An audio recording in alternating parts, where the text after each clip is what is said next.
Hadits lembaran Al-Quran dimakan kambing. Benarkah merusak keaslian Al-Quran? Bismillahirrahmanirrahim. Assalamualaikum warahmatullahi wabarakatuh. Belakangan ini sering diangkat sebuah isu lama. Open quote, katanya ada hadits yang menyebut lembaran Al-Quran dimakan kambing. Close quote. Lalu muncul tuduhan, Al-Quran tidak terjaga. Ayatnya hilang. Mari kita bahas pelan-pelan, ilmiah dan jujur agar umat tidak mudah diprovokasi. Hadits yang dimaksud itu apa? Hadits ini diriwayatkan dari Aisyah radhiyallahu anha dan sering dikutip dari Sunan Ibnu Majah nomor 1944. Ringkasan isinya. Open quote.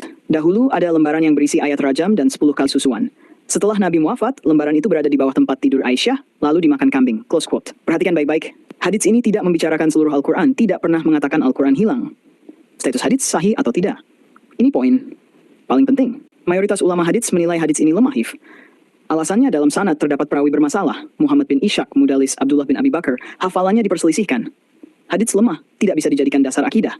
Kalaupun benar, apakah merusak keaslian Al-Quran? Tidak sama sekali. Kenapa? Karena Al-Quran tidak dijaga dengan kertas saja, tetapi dijaga dengan hafalan. Ribuan sahabat Allah berfirman, open quote, sesungguhnya kamilah yang menurunkan Al-Quran dan kamilah yang menjaganya. Al-Quran dijaga dengan 3 lapis perlindungan. 1. Hafalan Rasulullah mengajarkan Al-Quran dengan hafalan.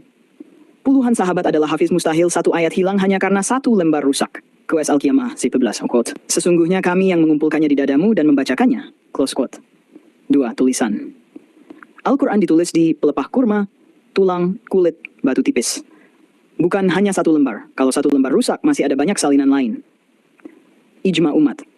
Saat pengumpulan musyaf di masa Abu Bakar dan Utsman, Zaid bin Sabit berkata, open quote, kami tidak menerima satu ayat kecuali dengan 2 saksi. Close quote. Mustahil ayat hilang tanpa diketahui para sahabat lainnya soal rajam ayat susuan.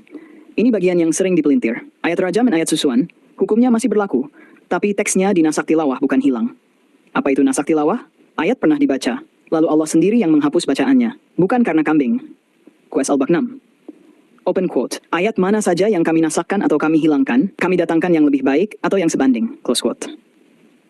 Akhusus ayat susuan. Apa itu hukum susuan?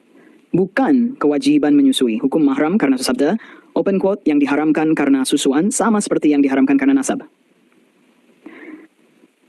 Kapan hukum ini berlaku? Berlaku jika 3 syarat terpenuhi. Jumlah susuan 5 kali susuan yang jelas dan terpisah, selimsan terpisah. Usia anak di bawah 2 tahun, QS Al-Baqarah 2-3. Susu masuk ke perut. Memberi nutrisi, langsung atau lewat media. Dampak hukumnya, jika terpenuhi, maka berlaku hukum mahram. Haram menikah, haram khalwat, antara anak susuan, ibu susuan, saudara susuan, kerabat ibu susuan. Sudah paham? Kalau masih bingung, ulang pelan-pelan, karena Islam itu rapi, bukan ceroboh.